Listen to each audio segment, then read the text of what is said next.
Hello friends, welcome back to அருண்கலி garden. இன்றைக்கி நம்ம இந்த வீடியோவில் எதை பற்றி பார்க்க போனால், எங்களோட வீட்டு தோட்டத்தில் வந்து வாழை மரம் இருக்குது. ஒரு வாழைக்கொலை வந்து பழுத்து இருக்குது. ஸோ வந்து அந்த வாழைக்கொலையை தான் நம்ம ஹார்வெஸ்ட் பண்ண போகிறோம். அப்படியே ஹார்வெஸ்ட் பண்ணிவிட்டு நம்ம வாழைத்தண்டெல்லாம் எடுக்க போகிறோம். அதுதான் இந்த வீடியோவில் இருக்குது. ஸோ வந்து வீடியோ ஸ்கிப் பண்ணாமல் வீடியோ ஃபுல்லாக பாருங்கள். ஸோ ஃப்ரெண்ட்ஸ் எல்லோரும் வீடியோவை லைக் பண்ணுங்கள், ஷேர் பண்ணுங்கள், கமெண்ட் பண்ணுங்கள், சப்ஸ்கிரைப் பண்ணுங்கள். அப்படியே பக்கத்தில் இருக்க பெல் ஐக்கானை கிளிக் பண்ணுங்கள். அப்போ தான் நான் போடுற வீடியோஸ்லாம் உங்களுக்கு உடனுக்குடன் நோட்டிஃபிகேஷனாக வரும். அப்போ தான் நீங்கள் என்னோடய வீடியோஸ்லாம் மிஸ் பண்ணாமல் பார்க்க முடியும். வாங்க ஃப்ரெண்ட்ஸ், வீடியோக்குள்ளே போகலாம். எங்கள் வீட்டு தோட்டத்தில் வாழைக்கொலையை ஹார்வெஸ்ட் பண்ணலாம். நீங்களும் வாங்க. இந்த கொலை தான் அது. பாருங்கள், சிங்கம் வாழையாகும் இது. ரொம்ப ஹைட்டாக வளர்ந்துருக்கு பாருங்கள். வீட்டை விடவும் ஹைட்டாக வளர்ந்துருக்குது. பழம் ஆல்ரெடி பழுத்து இருக்குது. எப்படி இருக்குது என்ன ஏதுன்னு தெரில. நம்ம வந்து கொலை ஹார்வெஸ்ட் பண்ணதுக்கு அப்புறம் தான் தெரியும் எவ்வளோ வந்து வவ்வால் சாப்பிட்டு வேறு காக்கா குருவியெல்லாம் சாப்பிட்டுச்சு அப்படின்னு சொல்லிட்டு. இன்னொன்று இந்த பக்கத்தில் இருக்குது. இது இன்னும் விளையலை. நம்ம அதையும் ஹார்வெஸ்ட் பண்ணும்போது அடுத்து பார்க்கலாம். இப்போ என்னோடய ஹஸ்பண்ட் தான் ஹார்வெஸ்ட் பண்ண போகிறாங்க. அதை அந்த வாழைக்கொலையை வந்து இழுத்து அப்படியே நவுட்டிட்டாங்க. பார்த்தாச்சுன்னா 2 சீப்பு வந்து ஃபுல்லாகவுமே அந்த 2 படலையுமே ஃபுல்லாக பழுத்து இருக்குது. பழுத்ததெல்லாம் வந்து இங்கே நரிச்சு என்ன இல்லாமல் சாப்பிட்ருக்காங்க. இது வந்து தன் பழமாக வாழை மரத்திலே நின்று பழமாக பழுத்துருக்குது. பழம் ரொம்ப டேஸ்ட்டாக இருக்கும். நாட்டுப்பழம், எந்த ஒரு உரம் எதுவுமே போடாமல் நம்ம வளர்த்தது. பாருங்கள், நான் வந்து வாழைப்பழம் சாப்பிட போகிறேன். எனக்கு வந்து ஸ்ட்ரைட்டாக அந்த ஹார்வெஸ்ட் பண்ணிவிட்டு அதுலேருந்து எடுத்து சாப்பிட்றதுக்கு ரொம்ப பிடிக்கும். அது பழுத்து வேறு இருக்கும். நம்ம வந்து காயாக தான் ஹார்வெஸ்ட் பண்ணுவோம். பழம் வந்து ரொம்ப டேஸ்ட்டாக இருந்துச்சு. நம்ம நார்மலாக கடைகளில் வாங்குறதுக்கும் இதுக்குமே எப்போவுமே வித்தியாசம் இருக்கும். ஏன்னா கடைகளில் வாங்குறது வந்து எப்படி என்னென்ன மருந்து என்ன உரம் எல்லாம் கொடுத்து வருது அப்படின்றது எதுவுமே நமக்கு தெரியாது. இது நம்ம வீட்டிலே உள்ள காய்ந்த இலை, சருகு இந்த மாதிரி இதுகள் வச்சு நம்ம வளர்த்துறது. ஸோ ஃபைனலி வந்து கொஞ்சம் நிறைய பழம் வேஸ்ட்டாக போயிடுச்சு. கொஞ்சம் கஷ்டமாக தான் இருந்துச்சு. இது வந்து ரொம்ப ஹைட்டில் இருந்ததுனால எங்களுக்கு யாருக்குமே அதுக்கு வியூவில் தெரியலை. அதனால தான் இப்படி ஆயிடுச்சு. இப்போ வந்து நம்ம இலையெல்லாம் கட் பண்ணி ஃபஸ்ட்டு நீக்கிக்கிடுவோம். ரிமூவ் பண்ணிவிட்டு அப்புறமா வந்து நம்ம வந்து வாழைக்கொலையை ஹார்வெஸ்ட் பண்ணி எடுக்கலாம். ஆனால் வந்து கொஞ்சம் பெரிய கொலையாக தான் போட்டிருக்குது. இப்போ ஹார்வெஸ்ட் பண்ணியாச்சு. அவ்வளோதான். பாருங்கள், கொஞ்சம் ரொம்ப பெருசுன்னு சொல்ல முடியாது, மீடியமாக கொஞ்சம் பெரிய கொலை தான். ஆனால் வந்து 2 சீப்பில் ஏகദേശம் ஒரு 5-6 பழத்துக்கிட்ட போயிடுச்சு. இனி வந்து நம்ம வந்து வாழைத்தண்டு எடுக்கலாம்.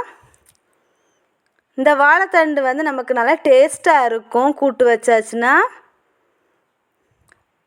வாழைத்தண்டு வந்து எப்படி இருக்கும், எப்படி கூட்டு வைக்கிறது அப்படிங்கிறதே நான் வந்து வீடியோ போட்டிருக்கேன். இதோட எண்டிங்கில் வரும் வீடியோ. ஸோ வீடியோ ஸ்கிப் பண்ணாமல் பாருங்கள். இதை நம்ம கட் பண்ணி கீழே இருக்க பகுதியில் இருக்க தண்டு எடுத்தால் தான் நல்லாயிருக்கும். கொஞ்சம் எடுக்கிறதுக்கு மட்டும் கொஞ்சம் சிரமமாக இருக்கும். கரெக்டாக கட் பண்ணி எடுத்துட்டோன்னா போதும்.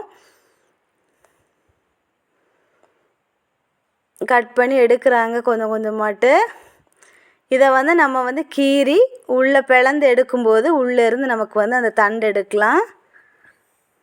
இந்த வாழைத்தண்டில் வந்து நிறைய வந்து மருத்துவ குணங்கள் எல்லாம் இருக்குது. பாருங்கள், கீறி எடுக்கிறாங்க. நம்ம கடைகள்லாம் விற்கிறதுக்கெல்லாம் வாழைத்தண்டெல்லாம் வச்சுருப்பாங்க. வாழைத்தண்டு, வாழைப்பூ இந்த மாதிரி எல்லாமே சேல்ஸுக்கு வச்சுருப்பாங்க.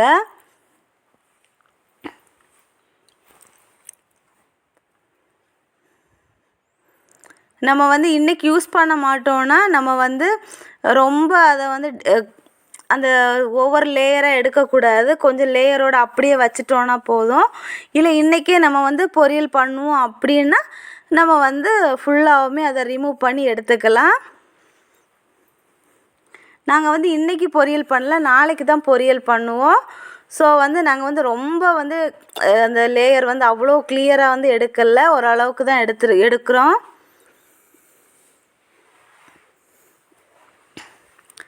இது வந்து நம்ம வாழைத்தண்டு ஜூஸ் ஜூஸ் அடித்து அந்த தண்ணி எடுத்து நிறைய மருத்துவ ரீதியாட்டு யூஸ் பண்ணுவாங்க. எனக்கு வந்து இப்போ டக்குன்னு எனக்கு டீட்டெயிலாக தெரியல. ஸோ வந்து தெரிஞ்சவங்க கமெண்ட் பண்ணுங்கள் எதுக்கெல்லாம் யூஸ் பண்ணுவாங்க அப்படி சொல்லிட்டு. ஃபைனலாக நமக்கு வந்து இவ்வளவு வாழைப்பழம் வாழைக்காயும் வாழைத்தண்டும் கிடச்சிருக்குது. பாருங்கள் எவ்வளோ பழம் போயிருக்கு அப்படின்னு சொல்லிட்டு.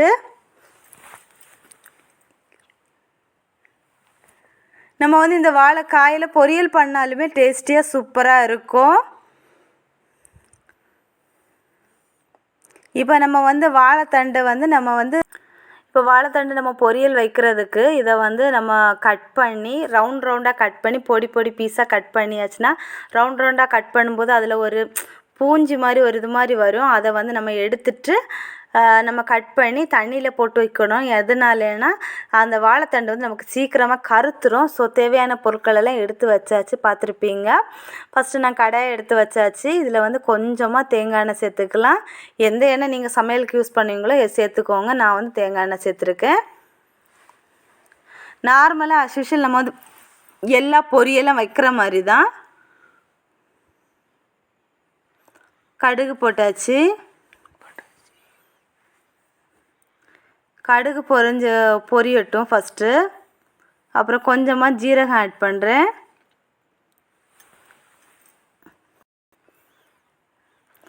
இப்போ வந்து நான் பச்சை மிளகா காய்க்கு நான் வந்து 2 மிளகா சேர்த்துருக்கேன். அப்புறமா வந்து கருவேப்பிலையும் சேர்த்தாச்சு.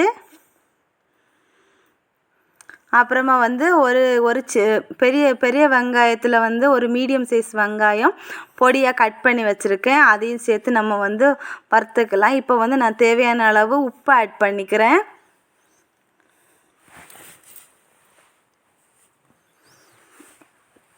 நான் வந்து கல் உப்பு சேர்த்தனால ஃபஸ்ட்டே கல் உப்பு ஆட் பண்ணிக்கிறேன். பொடி வந்து போட்டதுக்கப்புறமா ஆட் பண்ணிக்கலாம். இப்போ வந்து வெங்காயம் வந்து லைட்டாக வதக்கிட்டு நம்ம வந்து இந்த வாழைத்தண்டு இதில் சேர்த்துக்கலாம். தண்ணி எதுவுமே ஆட் பண்ண வேண்டிய அவசியமே இல்லை. ஏன்னா வந்து வாழைத்தண்டே ஃபுல்லாக வந்து வாட்டர் கண்டென்ட் உள்ள ஒரு திங்ஸு. ஸோ அதனால் நீங்கள் வந்து தண்ணி எதுவும் ஆட் பண்ண வேண்டாம். அடுப்பு வந்து ஹை ஃப்ளேம்லேயும் வைக்கக்கூடாது, லோ ஃப்ளேம்லேயும் வைக்கக்கூடாது. மீடியம் ஃப்ளேமில் வச்சு வறுத்துக்கிட்டிங்கன்னா போதும். உங்களுக்கு வந்து ஒயிட் கலர்லேயே இருக்கணும்னா மஞ்சள் தூள் ஆட் பண்ண வேண்டாம். எனக்கு வந்து அது ஏதோ மாதிரி இருக்கும். ஸோ அதனால நான் வந்து லைட்டாக மஞ்சள் தூள் ஆட் பண்ணிக்கிட்டேன். உங்களுக்கு ஒயிட் கலர்லேயே இருக்கணும் அப்படின்னு நீங்கள் நினச்சிங்கன்னா அந்த மஞ்சள் தூள் ஆட் பண்ணுறத ஸ்கிப் பண்ணிக்கோங்க. இப்படி கொஞ்ச நேரம் நம்ம கொஞ்சம் நல்லா வறுத்தெடுத்தால் போதும். அப்புறமா வந்து தேங்காய் துருவல் நம்ம தேவையான அளவு ஆட் பண்ணிக்கலாம். நான் வந்து கொஞ்சமாக ஆட் பண்ணியிருக்கேன். தேங்காய் துருவல் ஆட் பண்ணலைன்னா அந்த அளவுக்கு நமக்கு வந்து சாப்பிடும்போது ஒரு அந்த பொரியல் ஸ்டேஜ் வராது. ஸோ அதனால் நான் வந்து தேங்காய் துருவல் ஆட் பண்ணியிருக்கேன். உங்களுக்கு அரைச்சி சேர்க்குறது பிடிக்கும்னா அரைச்சி சேர்த்துக்கோங்க. நான் வந்து துருவலாக தான் சேர்த்துருக்கேன். அப்போ வந்து நம்ம கடித்து சாப்பிடும்போது நல்லாயிருக்கும். எனக்கு இந்த வாழைத்தண்டு பொரியல் ரொம்ப பிடிக்கும். ஸோ அதனால் நான் வச்சுட்டேன். யார் யாருக்கெல்லாம் உங்களுக்கு ரொம்ப பிடிக்கும் அப்படிங்கிறத கமெண்ட் பாக்ஸில் மறக்காமல் கமெண்ட் பண்ணுங்கள். ஃபைனலாக நமக்கு வாழைத்தண்டு பொரியல் ரெடி ஆகியாச்சு. ஒரு வாழைக்கொலையை ஹார்வெஸ்ட் பண்ணணும், தண்டு எடுத்தோம், பொரியல் வச்சாச்சு. Ta-ta by.